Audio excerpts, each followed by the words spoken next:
खबरों में धार, तेज और असरदार, बेबाक सच कहते तो सभी हैं, पर निभाता सिर्फ एफएम न्यूज। भरोसा आप सबका।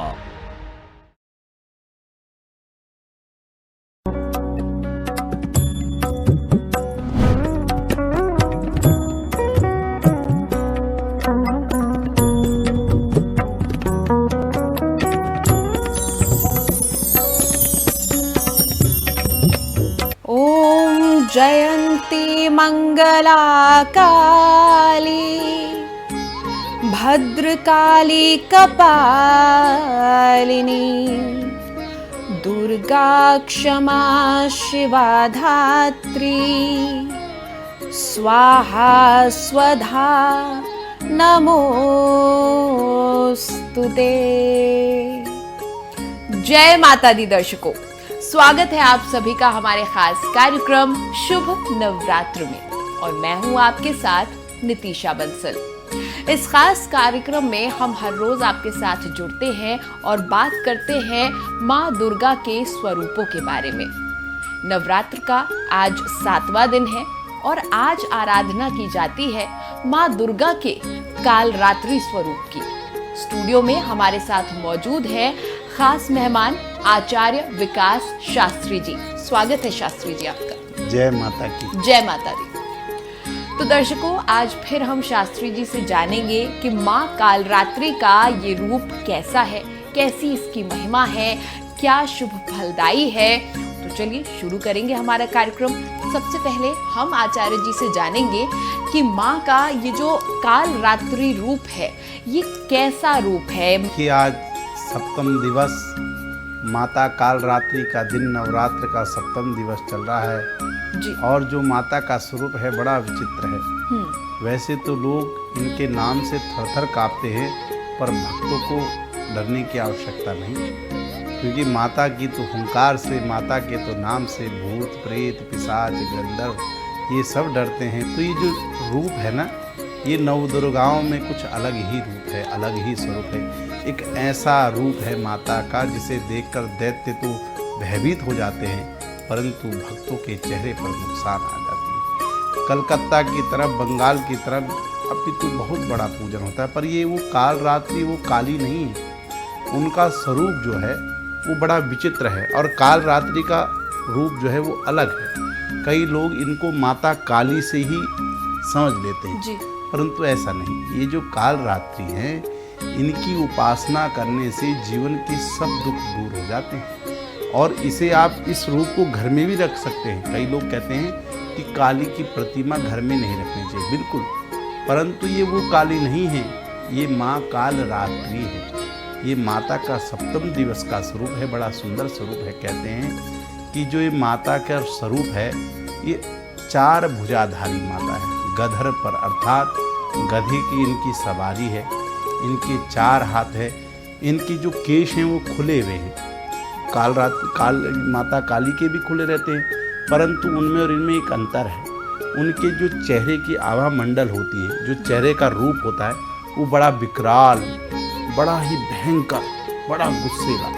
परंतु जो माता कालरात्रि का स्वरूप है मुख का, वो बड़ा शुभत्व है, इनको शुभंकरी भी कहा गया है।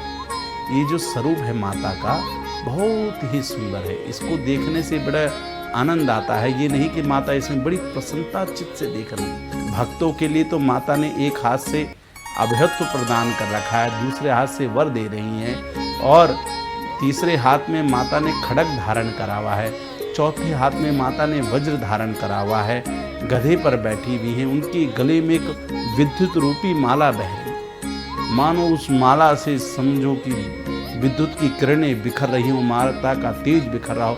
और जो माता के बाल खुले हैं उससे भी ऐसे लगता है जैसे विद्युत की तरंगें फैल रही हैं। परंतु जो माता के चेहरे का आभा मंडल है, चेहरा है, उससे एक सुंदर सी झांकी निकल रही है, सुंदर सा स्वरूप निकल रहा है। अगर आप उसको देखेंगे तो आपका मन ध्यान की ओर केंद्रित होगा, आपका मन आनंद की ओर केंद्रित होगा।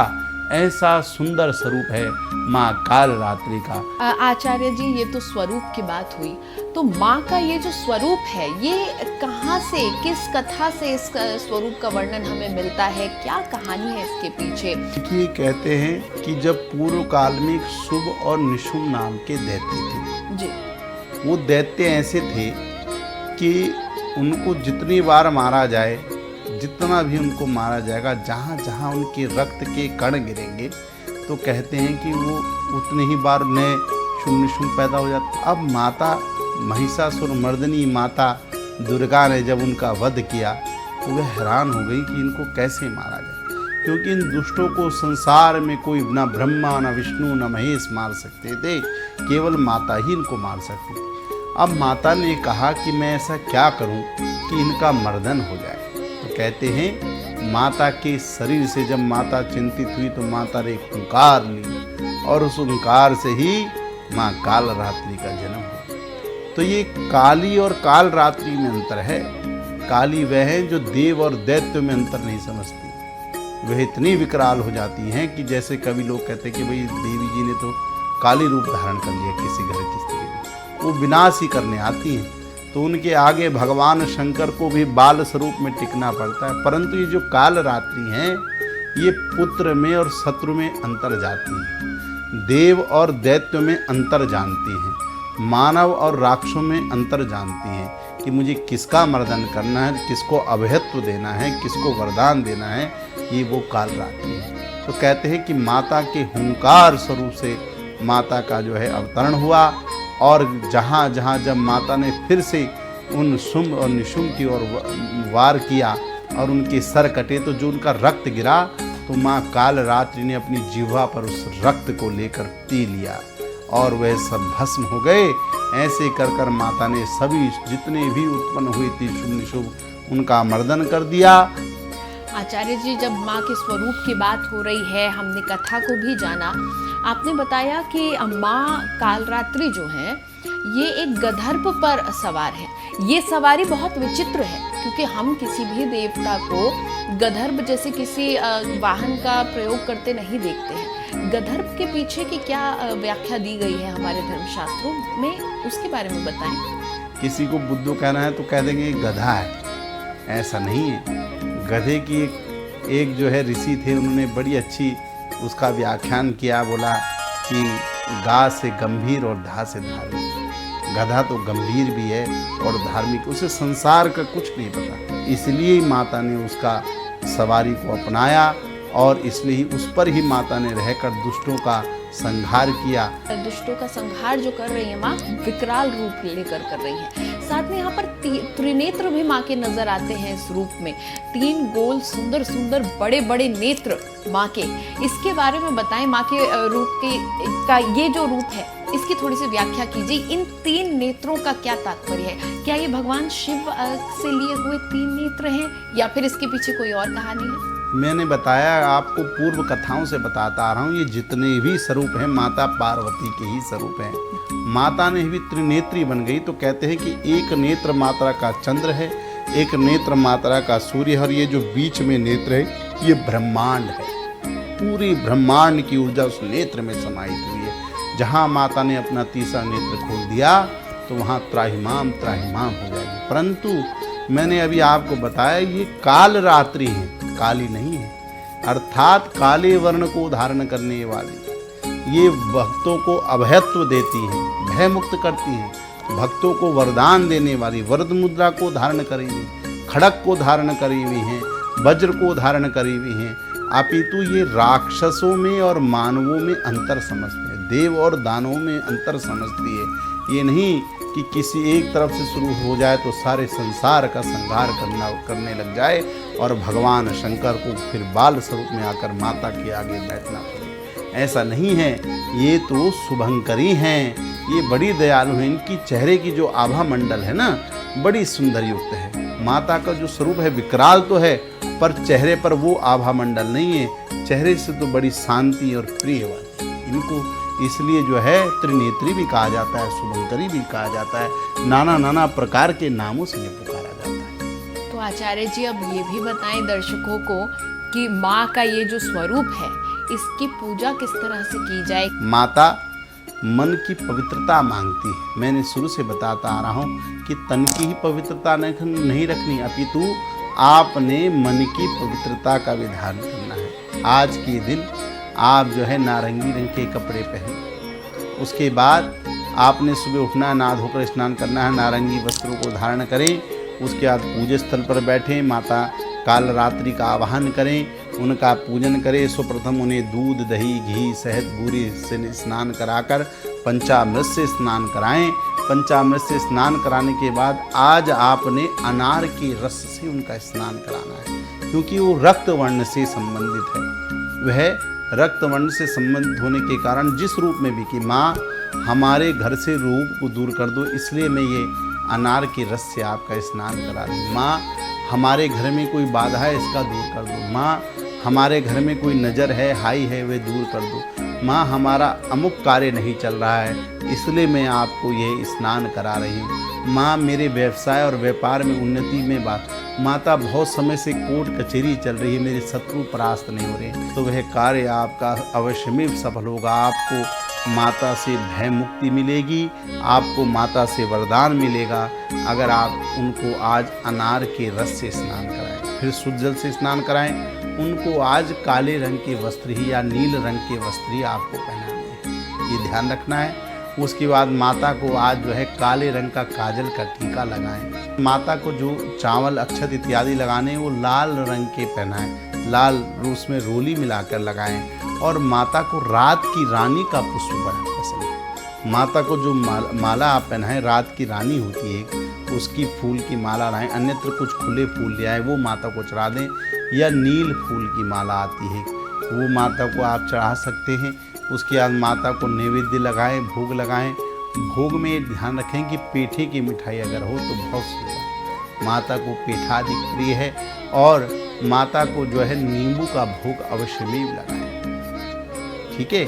नींबू का भोग लगाने से आपके घर के सारे संताप दूर हो जाएंगे। रोग है, शोक है, बाधा है, नज़र है, हाई है, नींबू का भी आज के दिन विशेष प्रभाव होता है। कोई रोगी हो उसके सिर से माता कालरात्रि का नाम लेके मंत्र बोल के 9 बार घुमाएं और उसको चौराहे में फेंकवा दें 4 नींबू। आपके घर में कोई बाधा है, आज माँ कालरात्रि के नाम से उसको पूरे घर में घुमाएं और उसके बाद चौराहे में डालाएं, तो आप देखेंगे वह कार्य चलने लगेगा जिस कार्य में बाधा आ रही है। तंत्र मंत्र की जो विद्या होती है, जो इस तरह की क्रियाओं में लीन होते हैं, जो ऐसी सिद्धियों को पाने के लिए तप कर रहे होते हैं, क्या उन सब क्रियाओं का संबंध है माँ कालरात्रि से? देखिए 3 प्रकार से पूजन होते हैं। मंत्र से पूजन होता है, यंत्र से पूजन होता है, तंत्र से पूजन होता है। तो ये तंत्रोक्त देवी हैं। आज के दिन अगर आप माँ कालरात्रि, माँ कालरात्रि, माँ कालरात्रि का नाम लेते हैं, या ओम ऐं ह्रीं क्लीं चामुंडाय विच्चे बोल के पूरे घर में धुनी देते हैं, या माता का जो है आरती घुमाते हैं, ओम ऐं ह्रीं क्लीं चामुंडाय विच्चे ये बोलकर, तो या ओम क्लीं नमः, ओम क्लीं नमः, ओम क्लीं नमः, ओम क्लीं नमः ये बोलकर भी, तो घर में दैव है, दानव है, भूत है, प्रेत है, पिशाच है। देखिए भगवान हैं तो भूत भी, प्रेत भी हैं। अगर जो है सकारात्मक शक्तियाँ हैं तो नकारात्मक शक्ति भी है। सुख है तो दुख भी है, धूप है तो छाँव भी है। हर चीज़ का एक नेगेटिव गुण और एक पॉजिटिव गुण होता है।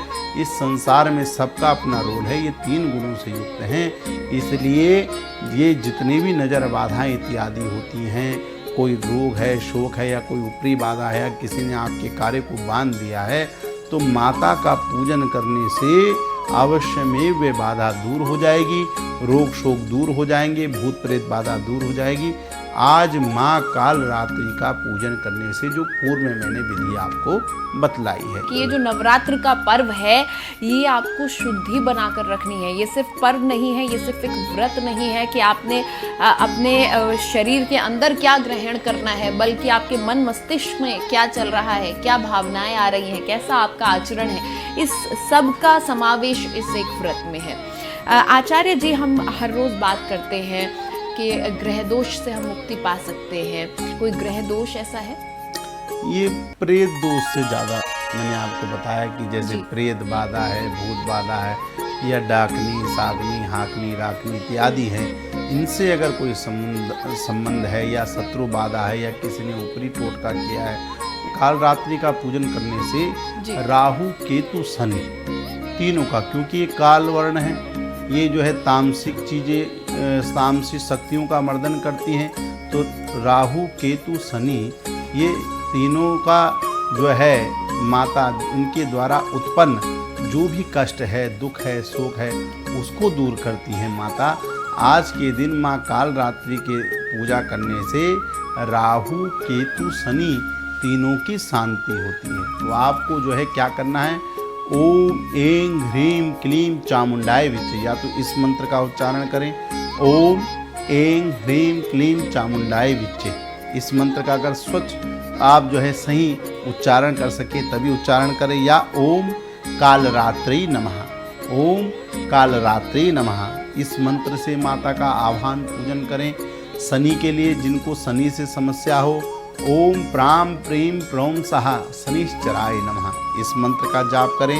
ओम प्राम प्रीम प्रौम सहा शनिश्चराय नमः। राहु के लिए ओम भ्राम भ्रीम भ्रौम सहा राहवे नमः, ओम भ्राम भ्रीम भ्रौम सहा राहवे नमः।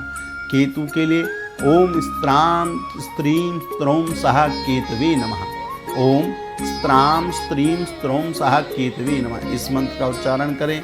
अगर ये ना कर पाएँ तो ओम शनि नमः। केतु के लिए ओम केम केतवे नमः, ओम केम केतवे नमः। इस मंत्र का अगर आप उच्चारण करते हैं तो आपकी राहु शनि केतु जो है सब शांति हो जाएंगे। इनके द्वारा दी गई पीड़ाओं में आपको निवारण होगा और आपकी समस्त बाधाएं दूर कर देगी माँ कालरात्रि। तो आचार्य जी अब ये भी बताएं कि माँ का सिर्फ यही एक स्वरूप हम देखते हैं जिसमें उनके जो केश हैं वो खुले हुए हैं, और बल्कि सिर्फ खुले हुए नहीं हैं, उनकी जटाएं बिखरी हुई हैं। इन बिखरी हुई जटाओं का क्या तात्पर्य है? इसे विचित्र स्वरूप कहेंगे, परंतु ये स्वरूप डरने वाला नहीं है। माता दानव दैत्य भूत प्रेत पिशाच के लिए रूप धरा हुआ है। जो भी माता का पूजन करता है उसे, और जो गलत कृत्य करते हैं तो माता की केवल एक हुंकार से, नाम लेने से औरों के दुष्टों के मन में थर थर कांपने लगती है। माता का जो आभा मंडल है वह कोई ऐसा आभा मंडल नहीं है कि आप उससे डरें या थरथराएं या कांपें। केवल उनका नाम लेने मात्र से दुष्ट शक्तियां घबराती हैं, अपितु भक्तों को घबराने की आवश्यकता नहीं है। माँ कालरात्रि का स्वरूप रखने से जिनको विद्या नहीं आ रही हो उनको विद्या मिल जाए, जिनके पास धन ना आ रहा हो उनको धन मिल जाए, जिनके कार्यों में कोई बाधा आ रही है वे दूर हो जाएगी, जिनके ऊपर कोई ऊपरी है, टोना है, टोटका है, माता कालरात्रि का पूजन करने से वे सब दूर हो जाएगा। निरोगी काया आपको प्राप्त हो जाएगी, भूत प्रेत बाधा आपकी दूर हो जाएगी। ये ध्यान रखें। माता का यह स्वरूप तो बड़ा ही विचित्र है, बड़ा ही स्नेही है, बड़ा ही प्रेमी है, आनंददायक स्वरूप है। माता का चेहरा देखने मात्र से हमें आनंद मिलता है, हमें सुख मिलता है। आचार्य जी, गुड़ खास तौर पर माँ की आराधना में क्यों इस्तेमाल किया जाता है? देखिए, गुड़ में एक मिठास होती है। गुड़ गन्ने से बना है, गन्ने के रस का अर्थ होता है लक्ष्मी। मैंने आपको बताया ना, माता वर देने वाली है, माता बुद्धि भी देती है। कालिदास ऐसी थोड़ी कालिदास बने, वे तो जो है कालिदास थे नहीं, तो माता काली ने विद्या का वरदान दे दिया, जबकि विद्या की देवी तो सरस्वती है। ये जो कालरात्रि हैं ये धन भी देती हैं, ये निरोगी काया भी देती हैं, ये बल भी देती हैं, बुद्धि भी देती हैं। तीनों चीज को देने वाली माँ कालरात्रि, ये काली नहीं है, इनका अर्थ है कालरात्रि। बड़ा शुभ इनका स्वरूप है। माना स्वरूप तो विचित्र है, परंतु जो चेहरे की आभा मंडल है बड़ी सुंदरता है, बड़ी आनंद देने वाली है। इसलिए आज के दिन इनको गुड़ अति प्रिय है। गुड़ का भोग, क्योंकि गुड़ जो है बड़ी शुद्धता और पवित्रता होती है गुड़ के अंदर, इसलिए माता को शुद्ध वस्तु चढ़ाई जाती है। इसलिए माता पेठे का भोग मांगती है या फिर गुड़ का भोग मांगती है। अगर आज आप उनको उनके भोग की सामग्री चढ़ाते हैं तो आपको मनवांछित फल आपको अवश्य ही प्राप्त होगा गुड़ का भोग लगाने से। आचार्य जी, आज हमने इतनी सारी बातें जानी, और सबसे महत्वपूर्ण बात ये कि कुछ जो भ्रांतियां हैं लोगों के मनों में कि महाकाली और माँ कालरात्रि ये एक ही स्वरूप है माँ के। और आज माँ कालरात्रि के पूजन से जुड़ी हुई इतनी सारी विशेषताएं आपने हमें बताई हैं, आप हमारे स्टूडियो में आए, बहुत बहुत धन्यवाद आप। तो दर्शकों, हर रोज हम आपके साथ जुड़ रहे हैं, माँ की भक्ति में लीन हो रहे हैं, हर रोज माँ के हर स्वरूप के बारे में हम बात करते हैं, माँ की महिमा को जानते हैं। इसी तरह से कल फिर हम आपके साथ जुड़ेंगे, लेकिन आज सप्तमी के दिन माँ कालरात्रि का आपको कैसे पूजन करना है, कैसे माँ को प्रसन्न करना है, ये जानकारी आप तक हमने पहुँचा दी। फिलहाल अब मुझे दें इजाजत और खबरों के लिए आप देखते रहिए FM न्यूज़।